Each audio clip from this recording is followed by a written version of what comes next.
하나님의 말씀은 창세기 43장 1절에서 15절까지의 말씀입니다. 43장 1절에서 15절입니다.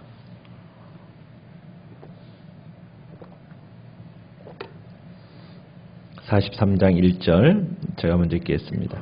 그 땅에 기근이 심하고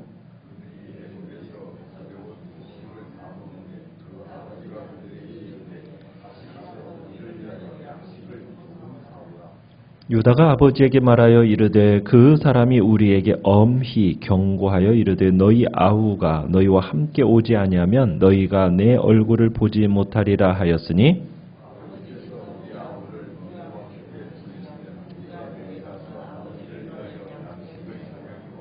아버지께서 만일 그를 보내지 아니하시면 우리는 내려가지 아니하리니 그 사람이 우리에게 말하기를 너희의 아우가 너희와 함께 오지 아니하면 너희가 내 얼굴을 보지 못하리라 하였음이니이다.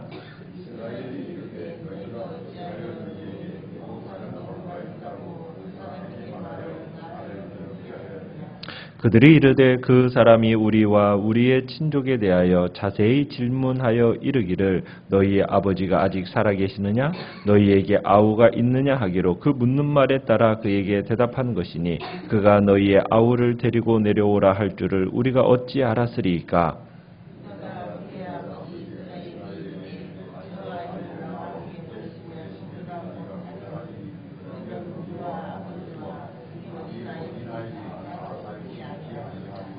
내가 그를 위하여 담보가 되오리니 아버지께서 내 손에서 그를 찾으소서. 내가 만일 그를 아버지께 데려다가 아버지 앞에 두지 아니하면 내가 영원히 죄를 지리이다.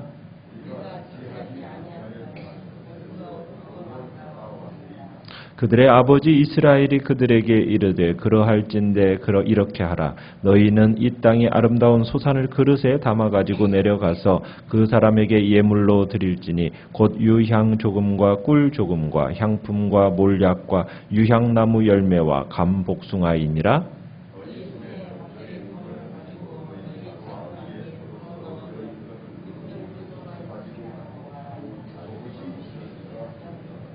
내 아우도 데리고 떠나 다시 그 사람에게로 가라.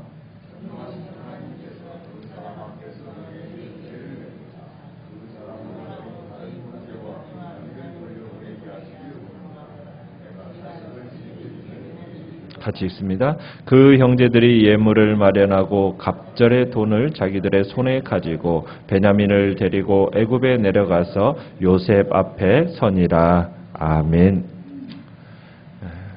오늘 말씀은 베냐민을 떠나보내겠는가라는 제목으로 말씀을 나누고자 합니다.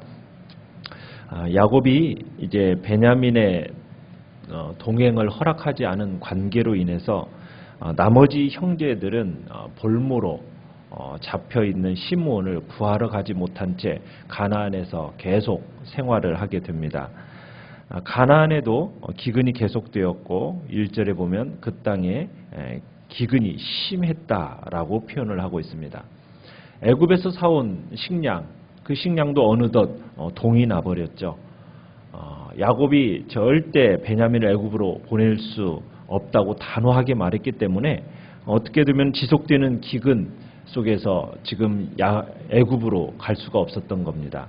그러나 이렇게 지속되는 이 기근이 야곱을 압박하기 시작합니다. 이제 드디어 애굽에서 가져온 그 양식마저 다 떨어지게 되죠. 그러자 야곱이 이제 2절에 보면 어떻게 이야기를 합니까? 구해온 양식이 소진이 되니까 아들들에게 다시 애굽에 내려가 양식을 사오라 이렇게 지시를 합니다. 그런데 요셉이 한 말이 있잖아요. 요셉이 뭐라고 얘기했습니까? 베냐민이 함께 오지 않는 한 너희는 이 양식을 사러 올 수 없다는 거예요. 그러니까 이제 이 부분이 해결되어야만 한다는 얘기입니다. 이에 이제 넷째 아들인 유다가 아버지를 설득하기 위해서 나서는 것을 오늘 보게 됩니다. 지난번에 첫째 아들 르우벤이 아버지를 설득하려 했지만 실패했죠. 왜냐하면 아버지와의 신뢰가 이미 깨져 있는 상태 가운데 있었기 때문이에요.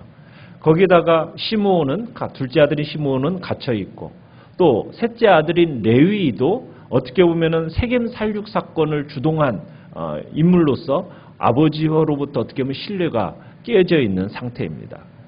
이제 아버지의 신임을 잃은 상태 가운데 있는 자녀들 때문에 이제는 어떻게 보면은 네 번째 아들인 유다가 이제 아버지를 설득하기 위해서 나서게 된 겁니다. 자, 양식을 구하러 다시 애굽으로 가기 위해서는 누구를 반드시 동행해야 된다는 겁니까? 베냐민을 반드시 동행해야만 한다는 거예요. 베냐민이 없이는 애굽에 지금 가도 양식을 살 수 없다는 거. 그러니까 우리는 애굽행을 할 수 없습니다라고 지금 자녀들은 거부를 합니다. 그러면서 유다가 다시 상황을 이제 아버지에게 고하면서 자신이 베냐민을 안전하게 돌아오게 하겠다고, 책임지겠다고 이제 그러면서 이야기를 합니다. 그러자 이제 6절을 보시면은 이스라엘이, 그러니까 야곱이 이제 아들들에게 이야기를 하는 겁니다. 뭐라고 하냐면 너희는 어떻게 해서 어찌해서 너에게 또 다른 아우가 있다고 말했냐?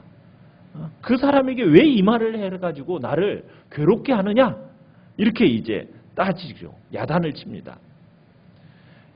그러니까 이제 이 다른 대안이 없었다라는 거, 또 왜 그렇게 이야기할 수밖에 없었는지에 대해서 이제 이야기를 하는데 7절에 가보면은 그 사람이 우리에 대해서 자세하게 물었다. 가족 관계에 대해서 상세하게 물었다.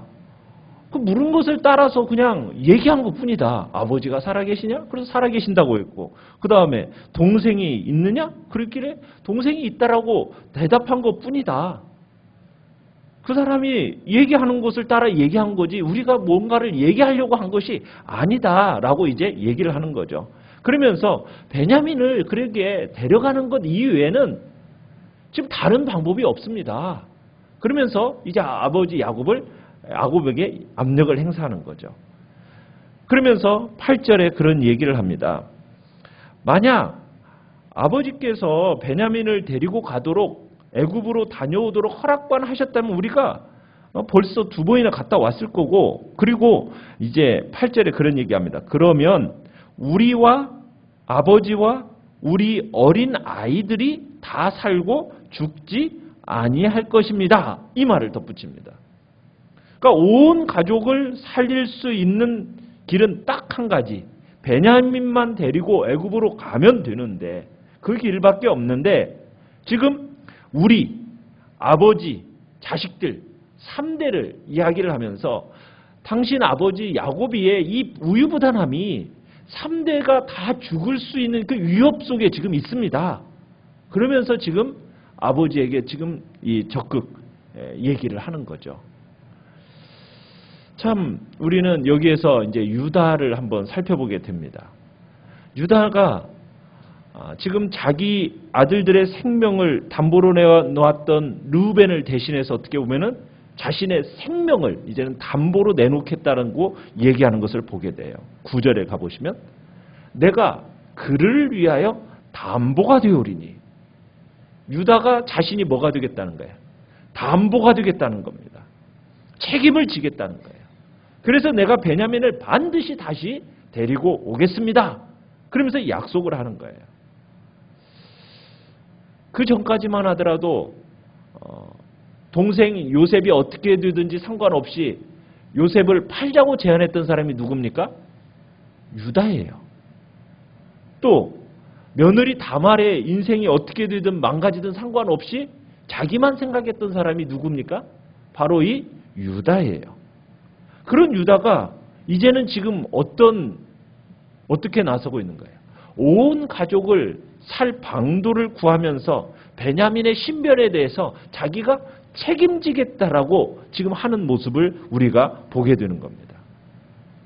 유다가 왜 베냐민을 대신해서 자기가 담보가 되겠다고 나서는 걸까?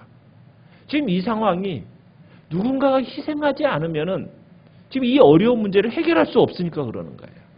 누군가가 반드시 희생해야 되는 거예요. 그리고 아버지는 지금 베냐민을 포기하지 않을 거잖아요. 또 형제들 중에 지금 아무도 책임지겠다고 나서는 사람 지금 아무도 없어요.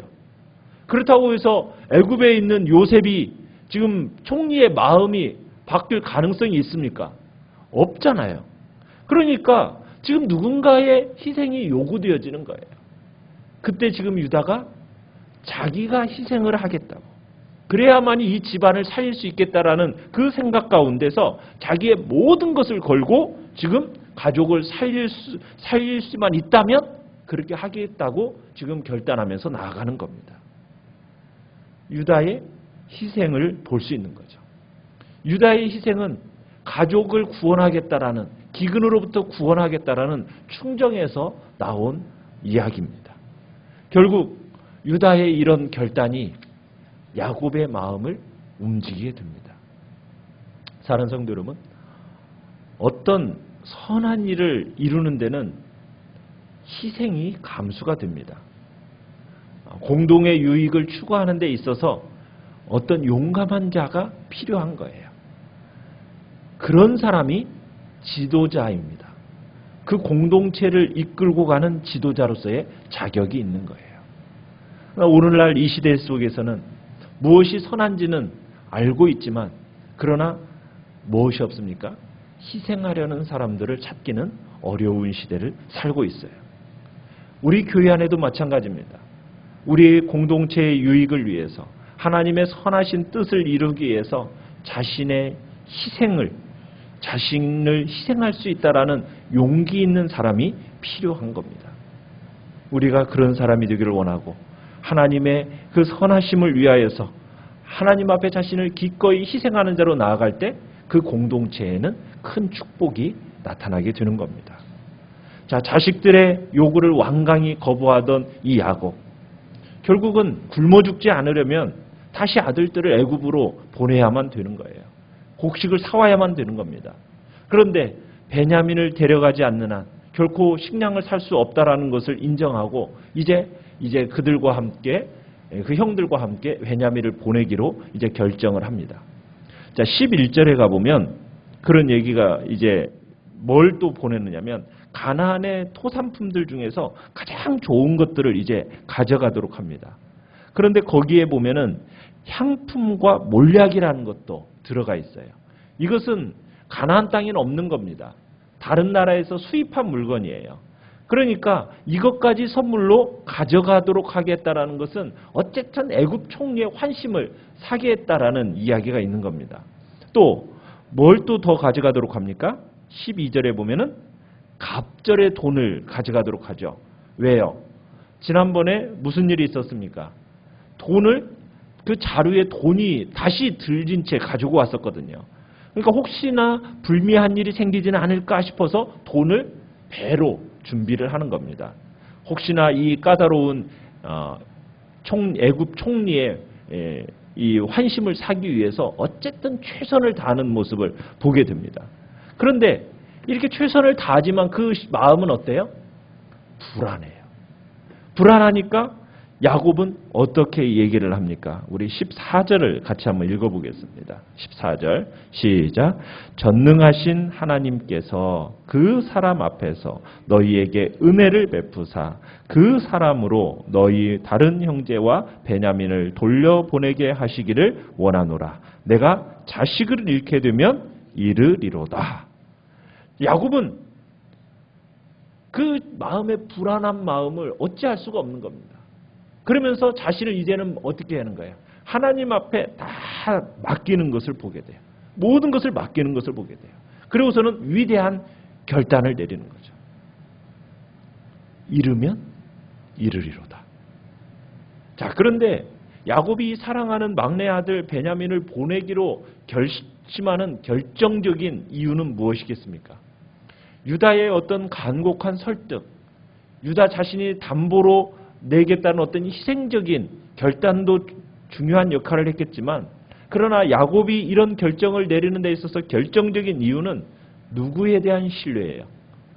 전능하신 하나님. 전능하신 하나님을 신뢰하고 그분의 은혜와 긍휼을 의지함으로 이 결단을 내리게 되는 겁니다. 야곱은 지난 세월을 돌아본 거예요.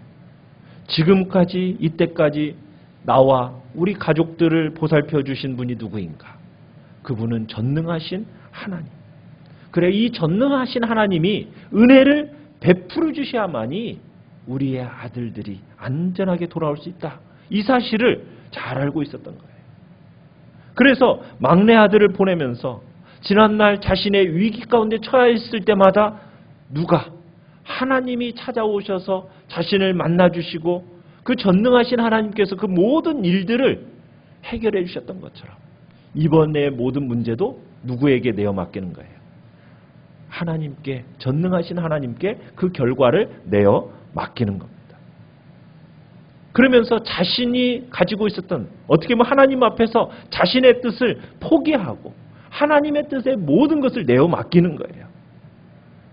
야곱이 지금 자신이 처한 이 상황에 당황하면서 아들들을 아까는 원망까지 왜 이 말을 해가지고 하면서 원망을 하면서도 결국 자신의 뜻은 포기하고 하나님께 모든 것을 내어 맡기는 길만이 유일한 해결 책임을 야곱이 드디어 다시 한번 그 심령 속에서 그 신앙의 회복이 있었던 거예요. 누구나 그렇지 않습니까? 자신에게 있어서 가장 소중한 것을 잃게 되는 그 상황이 닥치면은 그 마음이 어때요? 당황스럽고 두렵잖아요. 그럴 수밖에 없는 것이 우리의 마음이에요. 자, 그럴 때 우리가 마음을 비우고 하나님의 뜻에 모든 것을 내어 맡기는 결단을 내려야 돼요. 결단을 내려야 돼요. 우리가 아무리 노력해도 상황이 변화지지 않고 그 상황을 반전시킬 수 없는 그런 때가 많이 있지 않습니까? 그러한 때 내 뜻, 내가 힘대로 한번 상황을 바꿔보려고 아무리 노력하더라도 그게 어리석고 무모한 짓이라는 것을 잘 알 때, 그러면은 우리의 마음에 막 평안이 깨지잖아요. 막 마음에 두려움이 막 몰려오잖아요. 이럴 때 우리가 어떻게 결단을 내려야 될 건가? 우리가 섬기는 전능하신 하나님, 그분에 대한 믿음과 신뢰 속에서 그분의 뜻에 철저하게 내어 맡기고 최악의 상황이 벌어진다 할지라도 담담하게 그 결과를 받아들이겠다. 이 마음의 태도가 있을 때 우리의 마음에 평안이 찾아옵니다. 여유가 생기는 거예요. 아무리 열악한 상황으로 치닫는다 할지라도 우리의 마음의 평안을 누릴 수 있는 방법은 그 길밖에 없습니다. 그럴 때 하나님의 놀라운 은혜를 체험하게 되는 거예요. 사랑하는 성도 여러분, 모든 문제 해결의 열쇠, 축복의 길은 다름이 아니에요. 하나님 중심적으로 생각하고 하나님 중심적으로 살아가는 겁니다. 야곱이 마지막에 하는 얘기가 뭐예요? 내가 자식을 잃게 되면 잃으리로다. 모든 일의 결과를 하나님 앞에 맡기면서 최악의 상황이 온다 할지라도 나 그 결과 겸허하게 받아들이겠다. 이 마음의 태도를 주님은 원하시는 겁니다. 여기서 보면은 참 비장한 각오잖아요. 그렇지 않습니까? 야곱에게 있어서 이런 결단을 내리기까지 얼마나 생명이 끊어지는 듯한 그런 고통이 있었겠어요. 그 고통을 감내했을 것입니다. 야곱에게 있어서 베냐민이라는 것은 어떤 존재였어요? 생명과 같은 존재예요. 그렇지 않습니까? 자신의 생명과 같은 존재가 이 베냐민이라고요. 그런데 그 베냐민을 어떻게 하겠다고요? 잃으면 잃겠다. 내가 사사로운 감정에 더 이상 집착하지 않겠다. 내 그 고리를 끊어버리겠다. 그리고 내가 하나님 앞에 온전히 내어 맡기겠다. 딱 결단의 고백이 이 안에 담겨 있는 거예요. 어떻게 보면 야곱에게 있어서 마지막까지 붙들고 있었던 영역이에요. 자기의 손에 꼭 쥐고 있었던 영역이에요. 이것만큼은 놓지 못하고 있었던 영역이에요. 그것을 어떻게 하는 겁니까? 하나님 앞에서 내어놓는 거예요. 포기하는 거예요. 마지막까지 붙들고 있었던 그거 하나님 앞에 다 내려놓고 내가 잃으면 잃겠다.